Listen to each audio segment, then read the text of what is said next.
चलो स्वाध्याय 6.5 શરૂ કરીએ છીએ। પહેલો દાખલો, નીચે આપેલા વિધેયોને મહત્તમ તથા ન્યૂનતમ મૂલ્ય હોય તો તે શોધો। પહેલાનો પહેલો,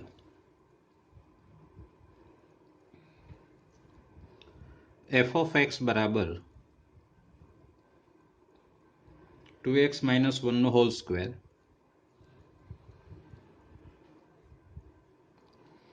પ્લસ 3। ચલો લખું છું અહીં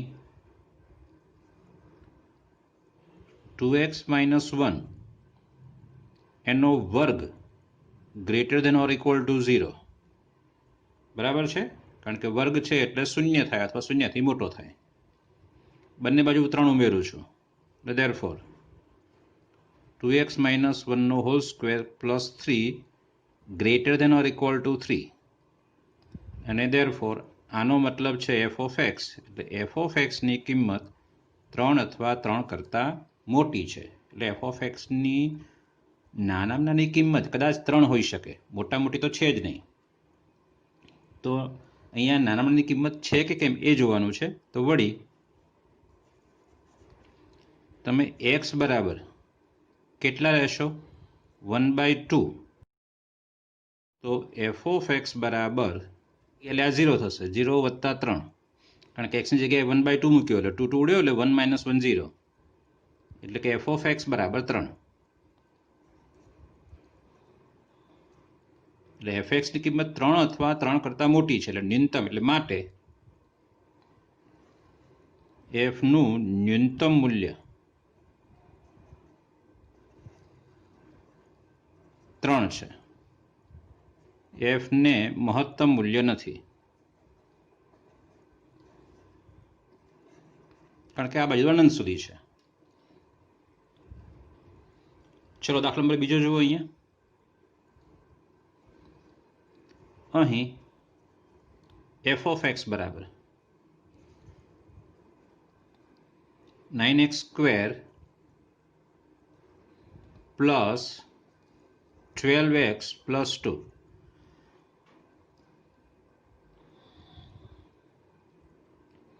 ઇઝ ઇક્વલ ટુ, આને પૂર્ણવર્ગ ત્રિપદી બનાવવાની છે। આ રીતે વર્ગવાળું હશે કે પછી માનાંક હોય તો જ આપણે મહત્તમ ન્યૂનતમ શોધી શકીશું। તો પહેલાં આને પૂર્ણવર્ગ બનાવું છું। પૂર્ણવર્ગ બનાવવા માટે અંતિમ પદનું સૂત્ર યાદ કરો જરા। અંતિમ પદ બરાબર મધ્યમ પદનો વર્ગ ભાગ્યા 4 ગુણ્યા પ્રથમ પદ, એટલે બરાબર આવશે આપણી પાસે મધ્યમ પદનો સ્ક્વેર એટલે 144x², પ્રથમ પદ 4 ગુણ્યા 9x², x² જશે 9 ચોક 36, 36 દુ 72 દુ 144, એટલે 4 વધશે અહીંયા, એટલે અંતિમ પદ બરાબર 4। એટલે આપણે અહીંયા લખવાના છીએ 9x² પ્લસ 12x પ્લસ 4, પણ છે 2 એટલે -2, એટલે ઇઝ ઇક્વલ ટુ, આ થોડું તમારે સાઈડમાં લખવાનું, મેં વચ્ચે લખ્યું છે। એટલે આ થઈ પૂર્ણવર્ગ ત્રિપદી, એટલે એ થયો 3x પ્લસ 2 નો હોલ સ્ક્વેર -2। fx બરાબર આ પૂર્ણવર્ગ બની ગયો, જો આના જેવો વર્ગ થઈ ગયો। ચલો હવે શરૂ ક્યાંથી કરવાનું? આ વર્ગથી। વળી 3x પ્લસ 2 એનો whole square greater than or equal to 0 for every x belongs to r। ચલો બંને બાજુ 2 બાદ કરું છું, એટલે કે 3x પ્લસ 2 એનો whole square -2 greater than or equal to -2, પણ આ તો કોણ છે? f of x, એટલે ધેરફોર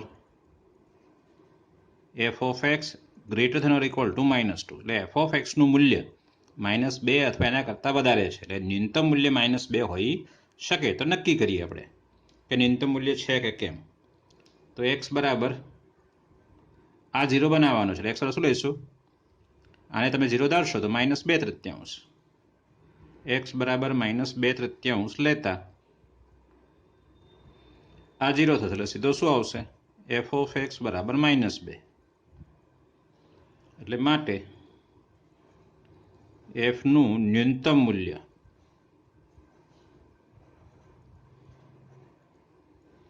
બરાબર -2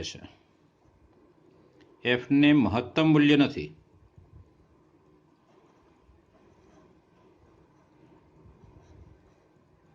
દાખલો બીજો પૂરો થયો દાખલો ત્રીજો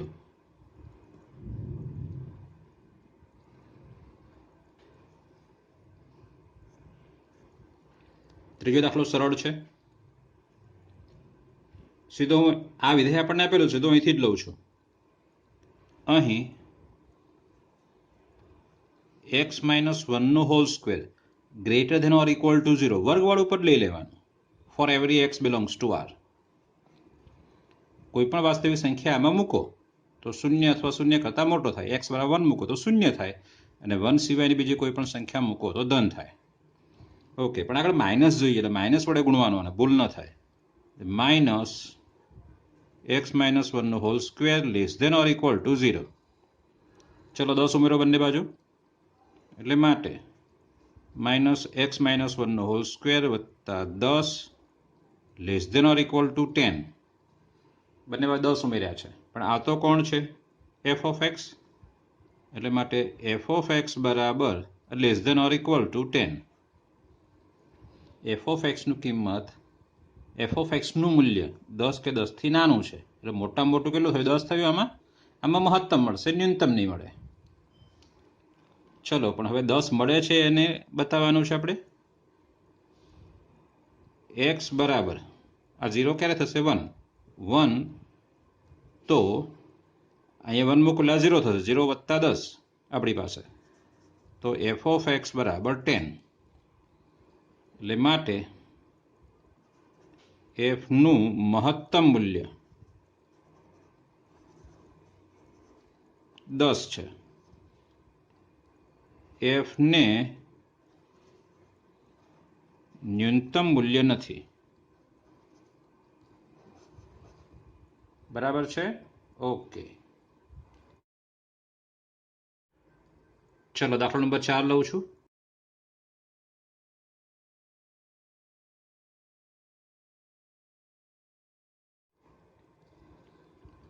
અહીં x belongs to r છે implies x belongs to -∞ થી +∞ એટલે કે x ઘન belongs to -∞ થી +∞ આવશે ઘન માટે ઘન છે એટલા માટે એટલે કે x ઘન +1 belongs to એ પણ -∞ થી ∞ એટલે કે g of x belongs to -∞ થી ∞ છે એટલે માટે g ને ન્યૂનતમ કે મહત્તમ મૂલ્ય નથી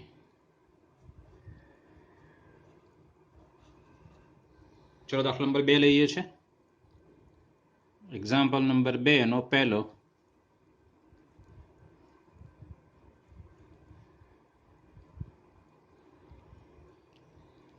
શું કહ્યું છે તે f of x બરાબર અહીં f of x બરાબર માનાંકમાં x + 2 - 1 છે અને અહીંયા x belongs to r x belongs to r એટલે વિધેયનો પ્રદેશ એ તમારે નક્કી કરી દેવાનું કોઈ અહીંયા મેક્સિમમ કેટલો પ્રદેશ લઈ શકાય તે x belongs to r છે ચલો માનાંક આવ્યો ને એટલા માટે વળી માનાંકમાં x + 2 greater than or equal to 0 for every x belongs to r કોઈ પણ વાસ્તવિક સંખ્યા મૂકો તો આનો માનાંક 0 અથવા 0 કરતાં મોટો જ આવે એટલે therefore એમાં હવે એક બાદ કરો એટલે માનાંકમાં x + 2 - 1 greater than or equal to -1 બંને બાજુ -1 લેતા પછી આ તો કોણ છે f of x એટલે f of x greater than or equal to -1. હવે આપણે એક્સની કિંમતમાં ચકાસવાનું કે ભાઈ એફ ઓફ એક્સ -1 મળે છે કેમ. એક્સ બરાબર -2 લેતા વર્ગ હોય તો એને 0 બનાવવાનો અને માનાંક હોય તો એને 0 બનાવવાનો. આને 0 લઈ લો. 0 ક્યારે થશે? જ્યારે એક્સની કિંમત -2 આવશે ત્યારે. એક્સ બરાબર -2 લેતા આ 0 થશે. એટલે એફ ઓફ એક્સ બરાબર -1. એટલે મતલબ એફ ઓફ એક્સને ન્યૂનતમ મૂલ્ય -1 છે, કારણ કે એફ ઓફ એક્સ કેવો છે? -1 અથવા એના કરતાં મોટો, અને -1 મળે પણ છે, એટલે ન્યૂનતમ મૂલ્ય -1 છે. એટલે માટે એફને ન્યૂનતમ મૂલ્ય -1 છે, એફને મહત્તમ મૂલ્ય નથી.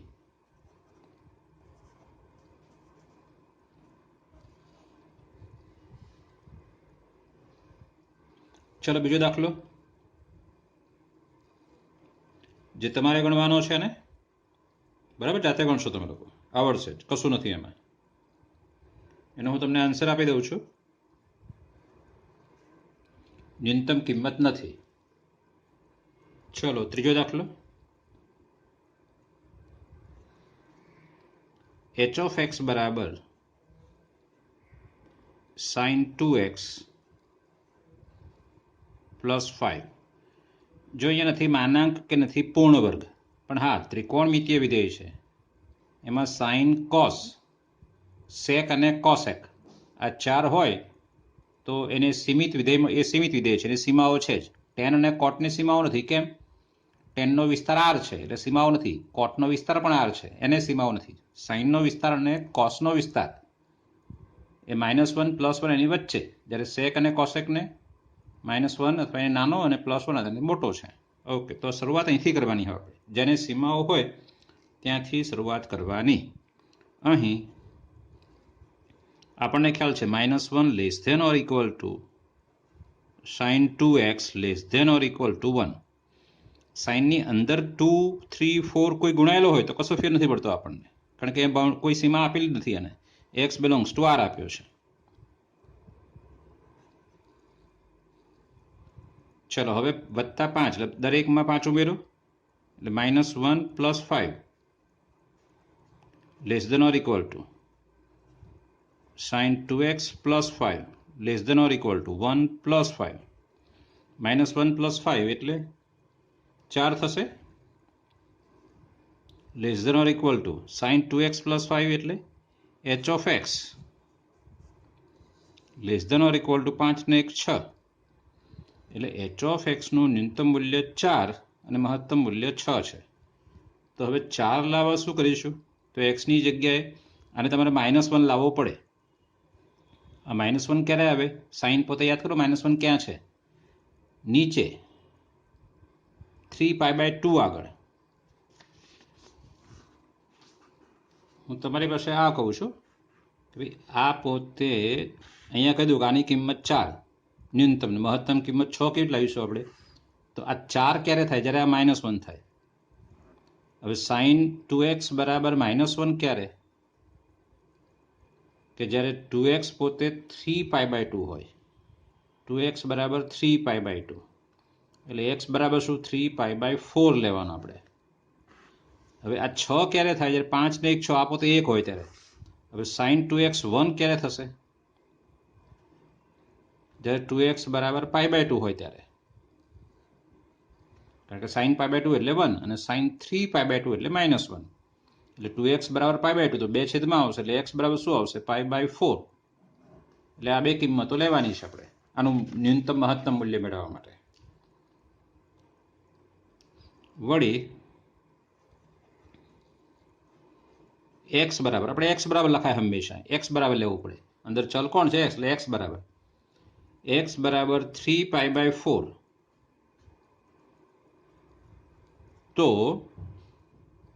sin 2x બરાબર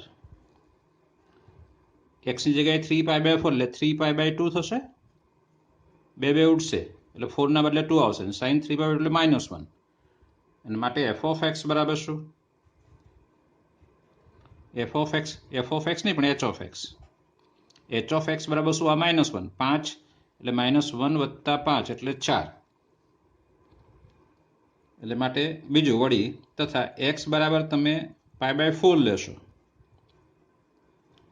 તો sin 2x બરાબર sin π/2 એટલે 1 થશે. અને માટે h ઓફ એક્સ બરાબર 1 + 5 એટલે 6. એટલે આપણે અહીંયા લખીશું કે h ને ન્યૂનતમ મૂલ્ય 4 છે અને મહત્તમ મૂલ્ય 6 છે. એટલે માટે h ને ન્યૂનતમ મૂલ્ય 4 અને મહત્તમ મૂલ્ય 6 છે.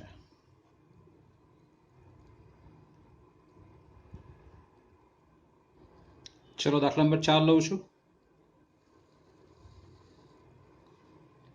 અહીં એફ ઓફ એક્સ બરાબર માનાંકમાં sin 4x + 3 માનાંક પૂરો. ચલો sin 4x થી શરૂ કરવાનું. હવે -1 <= sin 4x <= 1 એમાં 3 ઉમેરવાનો. એટલે માટે 3 ઉમેરશું એટલે અહીંયા 2 થશે. <= sin 4x <= અહીંયા 4 થશે. અહીંયા 3 ઉમેરવાનો રહી ગયો વચ્ચે. sin 4x + 3 <= આમાં 3 ઉમેરો એટલે 4 થશે. આનો હવે માનાંક એટલે therefore 2 <= માનાંકમાં sin 4x + 3 <= 4. આનો માનાંક કર્યો મેં પણ આ 2 થી 4માં ધનમાં જ છે આખું વિધેય. એટલે માનાંક પણ એનો એ જ આવશે. એટલે કે ફરીથી લખું તો 2 <= f of x <= 4. એટલે f of x નું ન્યૂનતમ મૂલ્ય 2 હોઈ શકે અને મહત્તમ 4 હોઈ શકે. તો હવે 2 ને 4 મળે છે કેમ એ જોવાનું. તો બહુ સરળ છે. આ પોતે શું લાવવાના આપણે?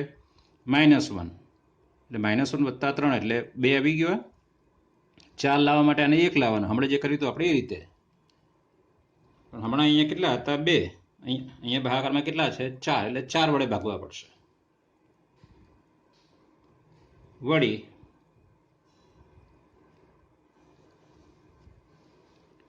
x બરાબર 3π/2 આગળ સાઇનનું મૂલ્ય -1 છે તો 4 વડે ભાગો એને. એટલે 3π/8 3π/2 ભાગ્યા 4.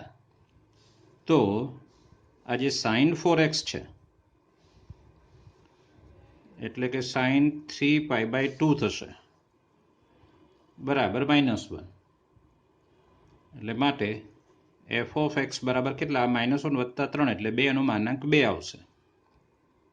અને x બરાબર π/8 લેશો તો sin 4x બરાબર sin π/2 π/8 એટલે 4 દુ 8 થાય ને π/2 ને sin π/2 એટલે 1. અહીંયા 1 આવશે. 3 ને 1 4. તો માટે f of x બરાબર કેટલા મળે છે? 4. એટલે આમ f ને ન્યૂનતમ મૂલ્ય 2 તથા f ને મહત્તમ મૂલ્ય 4 છે. દાખલા 2માં એક 5મો દાખલો છે એ લઈ લઈએ ભેગા ભેગો. 5મા દાખલામાં h of x બરાબર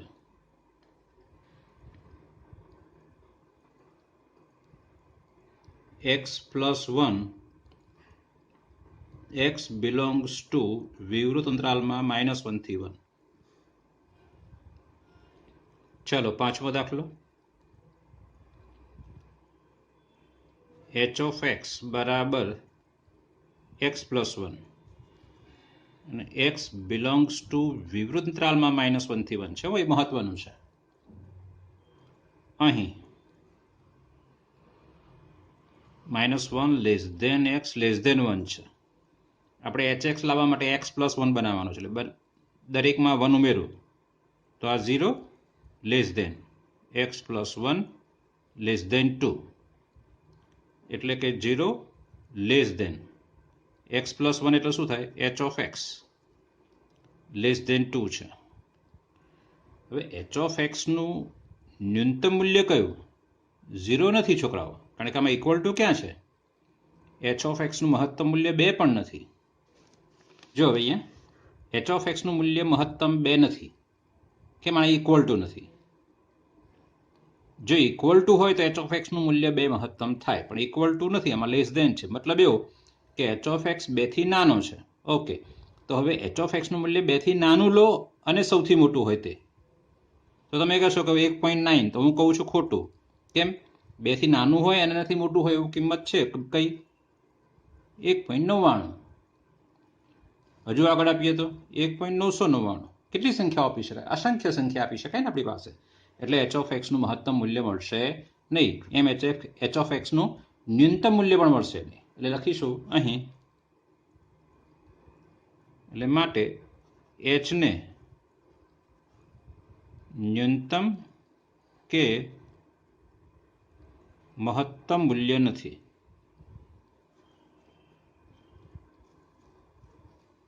ચાલો મિત્રો, એક નવો પોઈન્ટ છે, મજાનો પોઈન્ટ છે, સમજવાનો છે. આપણે સ્વાધ્યાય 6.5 એમાં 2 દાખલા ગણ્યા અને એમાં મહત્તમ અને ન્યૂનતમ મૂલ્યો પણ શોધ્યા, પણ એમાં ક્યાંય વિકલિતનો ઉપયોગ નથી થયો, હે ને?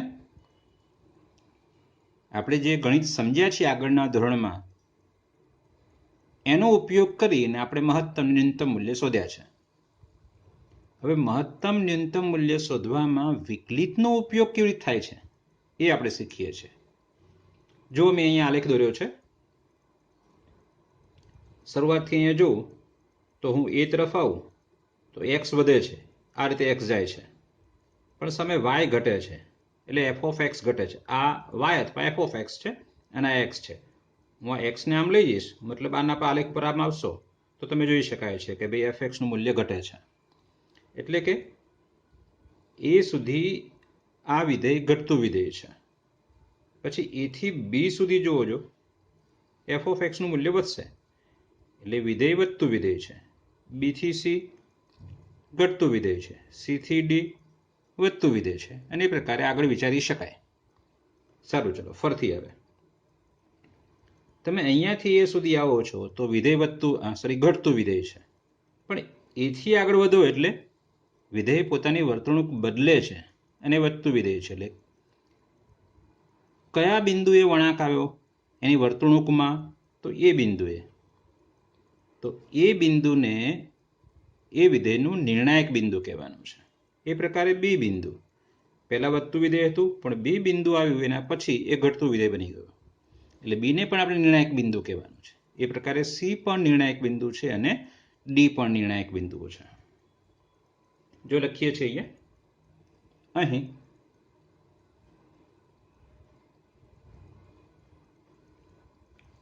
એ, બી, સી અને ડી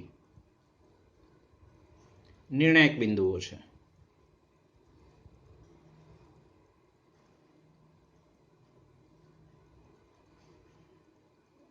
હું એક અંતરાલ લઉં છું અને એક ચોક્કસ બિંદુ આગળ.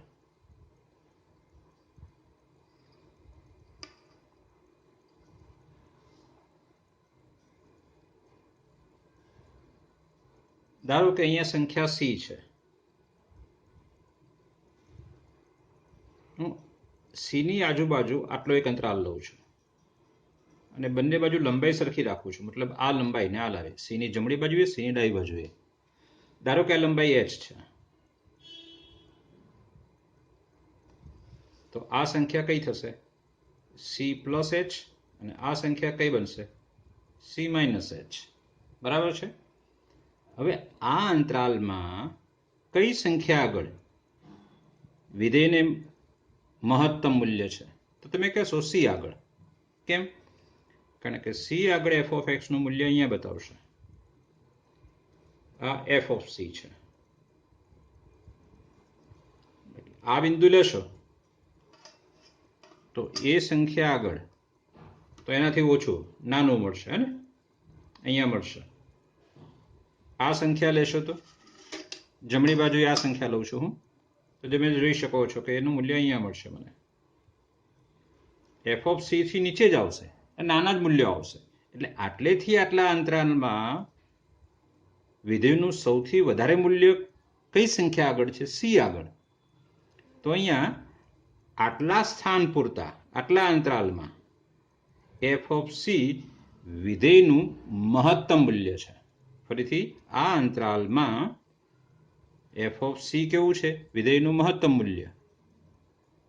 એક્સ બરાબર સી આગળ કેવું તો કહી શકાય કે એક્સ બરાબર સી આગળ વિધેય એફ ને મહત્તમ મૂલ્ય છે. અને કેટલું છે? એફ ઓફ સી જેટલું.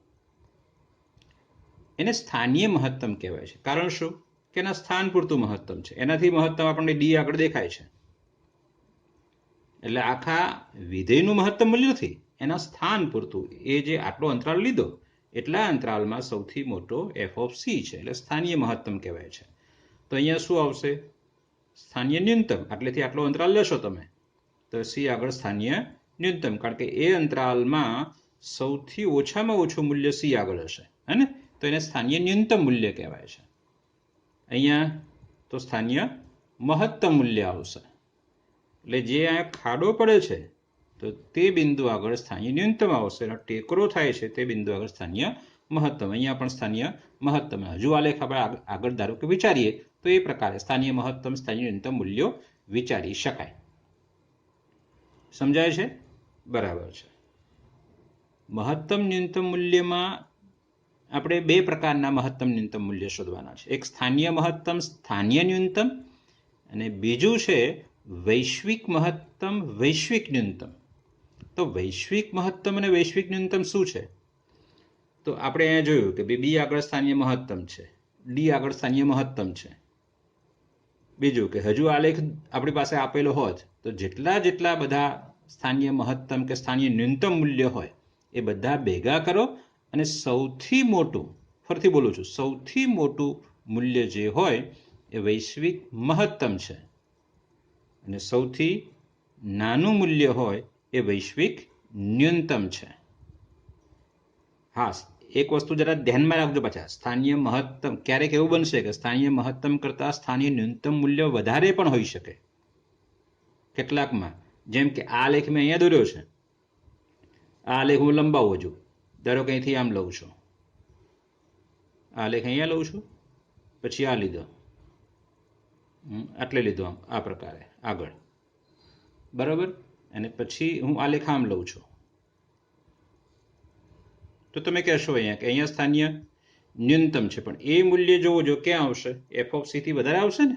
એફ ઓફ સી પોતે મહત્તમ છે, પણ અહીંયા જે તમે શોધવાના છો એ સ્થાનીય ન્યૂનતમ છે. એના સ્થાન પૂરતું આટલા અંતરાલમાં એ નાનું મૂલ્ય છે, પણ એફ ઓફ સી કરતાં વધારે છે. એટલે ક્યારેક એવું પણ બને કે સ્થાનીય મહત્તમ મૂલ્ય કરતાં કોઈક સ્થાનીય ન્યૂનતમ મૂલ્ય એવા હોઈ શકે કે જે સ્થાનીય મહત્તમ કરતાં વધારે હોય. હા, વૈશ્વિક મહત્તમ એક જ હોય અને વૈશ્વિક ન્યૂનતમ પણ એક જ, કારણ કે બધામાં સૌથી મોટું એ વૈશ્વિક મહત્તમ, અને જે બધા સ્થાનીય મહત્તમ, ન્યૂનતમ એ બધા મળ્યા છે એ બધામાં સૌથી નાનું એટલે વૈશ્વિક ન્યૂનતમ છે. આગળ હજુ જોઈશું આપણે.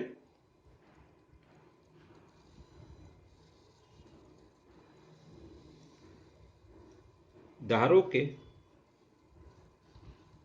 h ગ્રેટર ધેન 0 છે. જો પ્રત્યેક x belongs to c minus h થી c પ્લસ h માટે f of c less than f of x, તો એફ ને એક્સ બરાબર સી આગળ સ્થાનીય ન્યૂનતમ મૂલ્ય છે,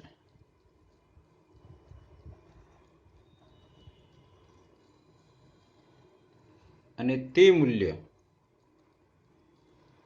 તે એફ ઓફ સી છે. એ પ્રકારે તમે સ્થાનીય મહત્તમ માટે પણ લખી શકો. જો for every x belongs to c minus h થી c plus h માટે f of c greater than f of x, આ અંતરાલમાં આવેલા બધા x માટે જો f of c નું મૂલ્ય f of x કરતા વધારે હોય તો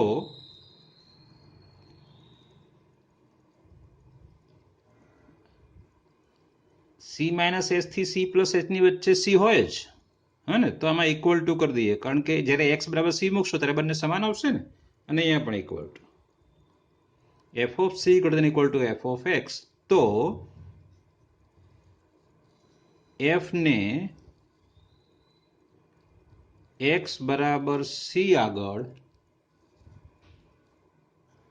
સ્થાનીય મહત્તમ મૂલ્ય છે.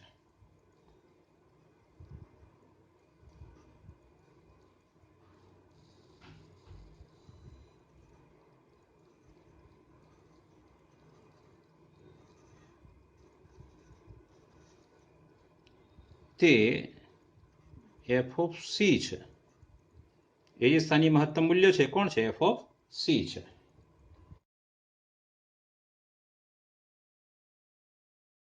ચલો હવે અહીંયા જુઓ, આ વિધેય વધતું વિધેય છે, તો આપણે આગળ સ્વાધ્યાય 6.2 જોઈ ગયા કે વિધેય વધતું વિધેય ક્યારે થાય? જ્યારે f dash x greater than 0 હોય. બરાબર છે? એટલે અહીંયા જે તમે કિંમતો લેવાના છો એ બધી જ કિંમતો એટલે f dash x greater than 0 મળશે. આ ઘટતું વિધેય છે, તો ત્યાં આપણને ખબર છે કે ઘટતું વિધેય હોય તો ત્યાં f ડેશ એક્સ શું થશે? Less than 0. એટલે અહીંયા આવશે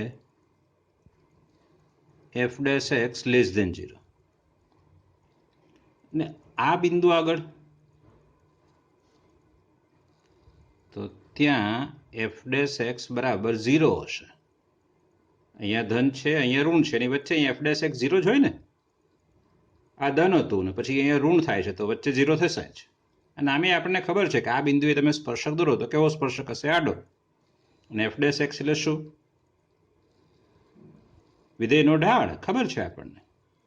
એ બિંદુએ દોરેલા સ્પર્શકનો ઢાળ ને ત્યાં આડી રેખા દોરો છો તો પછીનો ઢાળ કેટલો? 0. અને અહીંયા આડી રેખા જ આવશે ને. જો અહીંયા પણ આડી રેખા આવશે. એટલે આ f dash x less than 0 છે, તો અહીંયા શું થશે? f ડેશ એક્સ બરાબર 0 આ બિંદુ આગળ. અને પછી અહીંયા શું થશે? તો કે f dash x greater than 0. f dash x less than 0, sorry, f dash x greater than 0, અહીંયા f ડેશ એક્સ 0, અહીંયા f dash x less than 0, f dash x બરાબર 0, f dash x greater than 0. આપણે આ બિંદુ શોધવાનું છે, મતલબ આપણે આ c શોધવાનો છે. તો c શોધવો સરળ છે. કેવી રીતે? તમે f ડેશ એક્સ બરાબર 0 લઈ લેશો, એટલે જ્યાં જ્યાં સ્પર્શકો આડા દોરી શકાતા હશે એવા બધા c મળશે. અને પછી આપણે દરેક જેટલા પણ c મળે એ બધા c આગળ ચકાસવાનું છે. કેવી રીતે ચકાસીશું? કે આ બાજુનો અંતરાલ લેવાનો, આટલી આ લંબાઈ h લેવાની, તો આ કઈ સંખ્યા આવશે? c minus h. એટલે ત્યાં તમારે લખવાનું કે for every x belongs to c minus h થી c માટે f dash x greater than 0 થાય. અને for every x belongs to, હવે આ બાજુ લઈએ એચ જેટલો અંતરાલ, તો અહીંયા કઈ સંખ્યા આવશે? C plus h. એટલે સી થી સી પ્લસ એચ માટે f dash x less than 0 થાય તો એફ ઓફ સી કેવું આવશે? સ્થાનીય મહત્તમ. આ તો આપણે આલેખ ઉપરથી નક્કી કર્યું કે સ્થાનીય મહત્તમ સ્થાનીય ન્યૂનતમ કયું છે તે, પણ આપણે તો વિકલિતના ઉપયોગથી કરવાનું છે. તો શું કરવાનું કે પહેલા આ બિંદુ સી શોધવાનો. એ કેવી રીતે શોધીશું? મેં તમને શું કીધું કે એફ ડેશ એક્સ બરાબર 0 લઈ લો, મતલબ વિધેય એફનું વિકલન કરો બરાબર 0 લઈ લો એટલે તમને આ સી મળી જશે. પછી શું કરવાનું? સીથી આ બાજુના અંતરાલમાં તમારે એફ ડેશ એક્સને ચકાસવાનો કે ભાઈ ધન છે કે ઋણ. ધન હોય તો પછી આ બાજુ ચકાસવાનું સીથી સી પ્લસ એચમાં ધન છે કે ઋણ. ઋણ હોય તો સ્પષ્ટ છે કે પહેલાં વધે છે ને પછી ઘટે છે, તો અહીંયા શું હશે? સ્થાનીય મહત્તમ. એટલે આલેખ ના હોય તો પણ તમે એફ ડેશ એક્સ ઉપરથી કહી શકો કે સ્થાનીય મહત્તમ છે કે સ્થાનીય ન્યૂનતમ. પહેલાં f dash x less than 0 છે ધારો કે, એટલે વિધેય ઘટ્યું. આલેખ નથી છતાં પણ ખબર પડી ગઈ આપણને કે f dash x less than ઘટ્યું છે, પછી વધે છે. આ પહેલાં વધે છે અને પછી પહેલાં વધે છે અને પછી ઘટે છે એટલે સ્થાનીય મહત્તમ, પણ પહેલાં ઘટે અને પછી વધે તો સ્થાનીય ન્યૂનતમ. સમજાય છે કહું છું એમાં? આને આપણે પ્રથમ વિકલિત કસોટી કહીએ છીએ. આ જે છે તે આ છે પ્રથમ વિકલિત કસોટી. પ્રથમ વિકલિત કસોટી એનાથી આપણે નક્કી કર્યું કે ભાઈ એફ ઓફ સી વિધેયનું મૂલ્ય નક્કી કરવાનું છે કે સ્થાનીય મહત્તમ છે કે સ્થાનીય ન્યૂનતમ. એફ ડેશ એક્સ પણ નહીં અને એક્સનું મૂલ્ય પણ નહીં. એક્સનું મૂલ્ય તો સી છે. સીને સ્થાનીય મહત્તમ કે ન્યૂનતમ નથી કહેવાનું, એફ ઓફ સીને સ્થાનીય મહત્તમ કે ન્યૂનતમ મૂલ્ય કહેવાનું છે. ઓકે, દાખલા ગણીએ એટલે વધારે સમજણ પડશે.